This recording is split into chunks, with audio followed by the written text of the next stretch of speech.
मध्य प्रदेश के एक छोटे से कस्बे के बाहर एक बहुत पुराना कब्रिस्तान था। लोग कहते थे कि वहाँ रात के बाद कोई नहीं जाता। दिन में भी वहाँ अजीब सन्नाटा रहता था। टूटी हुई कब्रें, सूखे पेड़ और हर वक्त उड़ते हुए कौवे।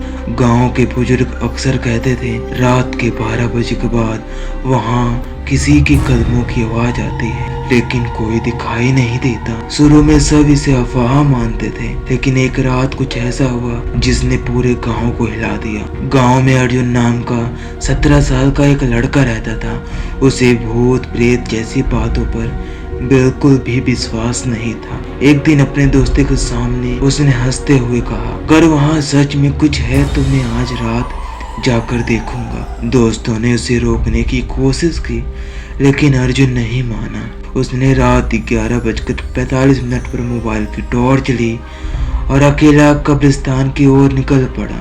रात बहुत शांत थी, हवा भी जैसे रुक गई थी। जैसे ही वह कब्रिस्तान के लोहे के पुराने गेट तक पहुंचा, गेट अपने आप ही खुल गया। अर्जुन एक पल के लिए रुका, फिर हंसते हुए अंदर चला गया। अंदर जाते ही जैसे लगा तापमान अचानक बहुत ठंडा हो गया हो। मोबाइल की टॉर्च की रोशनी में सामने सिर्फ कब्रें दिखाई दे रही थी। तभी उसे दूर से किसी के धीरे धीरे चलने की आवाज सुनाई दी, ठक ठक ठक ठक, जैसे कोई सूखी जमीन पर नंगे पांव चल रहा हो। अर्जुन ने टॉर्च उस दिशा में घुमाई, लेकिन वहाँ कोई नहीं था। उसने सोचा शायद कोई जानवर होगा। तभी उसके मोबाइल पर नेटवर्क अचानक गायब हो गया। अब उसे हल्का डर लगने लगा था।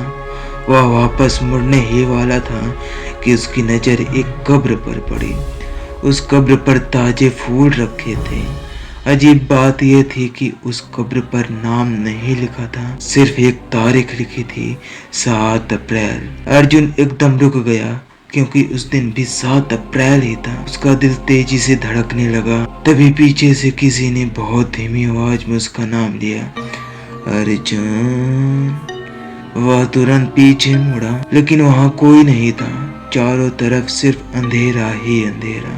फिर वही आवाज, इस बार और पास से, अर्जुन। उसकी सांसें तेज हो गई। टॉर्च की रोशनी कांपने लगी, क्योंकि उसके हाथ कांप रहे थे।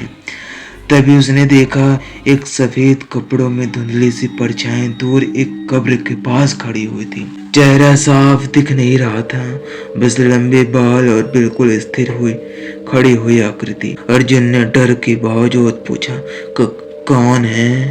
कोई जवाब नहीं। परछाई धीरे धीरे उसकी तरफ बढ़ने लगी। 1 कदम, 2 कदम, 3 कदम, और अचानक उसकी टॉर्च बंद हो गई। पूरा अंधेरा, अब सिर्फ कदमों की आवाज, ठक ठक ठक ठक ठक ठक। वह भागने लगा, लेकिन जैसे ही गेट के पास पहुंचा, गेट बंद था। उसने पूरी ताकत से धक्का दिया, पर गेट नहीं खुला। फिर से पीछे से वही आवाज, तुम यहाँ क्यों आए हो? अर्जुन ने पीछे मुड़कर देखा। इस बार वह आकृति बिल्कुल उसके सामने थी। चेहरा मिट्टी से भरा हुआ, आंखें खुली हुई, लेकिन बिल्कुल सफेद। अर्जुन चीख पड़ा। तभी अचानक उसे उस कब्र पर लिखी तारीख याद आ गई, 7 अप्रैल। और फिर उसने नीचे देखा। उस कब्र पर धीरे धीरे कुछ और शब्द उभरने लगे थे। मोबाइल की हल्की रोशनी में लिखा था, अगला नाम अर्जुन। उसके पैरों तले जमीन खिसक गई। वह पूरी ताकत से गेट पर चिल्लाने लगा। अचानक गेट अपने आप खुल गया। अर्जुन भागता हुआ गांव पहुंचा। उस रात के बाद वह कई दिनों तक बोल नहीं पाया। सुबह जब गांव वाले कब्रिस्तान पहुंचे, तो वहां सच में एक पुरानी कब्र मिली, जिस पर 7 अप्रैल की तारीख खुदी थी। लेकिन सबसे डरावनी बात यह थी, उस कब्र पर उंगलियों से मिट्टी में लिखा था, वह फिर आएगा। उस दिन के बाद अर्जुन कभी उस रास्ते से नहीं गुजरा, और गांव में आज भी लोग कहते हैं हर साल 7 अप्रैल की रात उस कब्रिस्तान से किसी लड़के के भागने की आवाज आती है।